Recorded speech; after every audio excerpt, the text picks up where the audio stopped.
बनबे दुल्हन वो, मैं बनूं वो दुल्हा। बिहाव रचाहूँ वो, धूमधाम बढ़िया।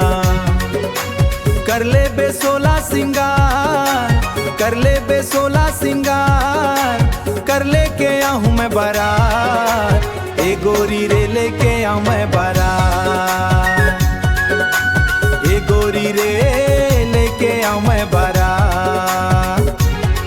रंग रसिया मन बसिया रे, तही मोर दुनिया तह तही मोर जान वो। तै बनबे दुल्हन वो, मैं बनूं वो दुल्हा।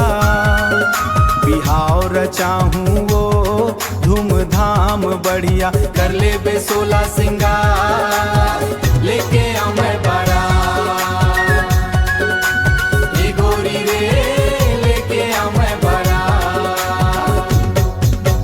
तन मन से तोला मान डरे हाँ अपन जीवन साथी। तैहा वच दिया गा राजा मैं तोर बाती। तही बना बे जियत मरत के मोर जीवन साथी। अरे तही बनायत मरत मोर जीवन साथी। देखा तोर बरे आगे दुल्हा, बन के तोर राजा। 16 सिंगार कर ले गोरी, सज धज के तय आजा। जोड़ी सजे है ऐसे जैसे कोनो गांठ के डोरी।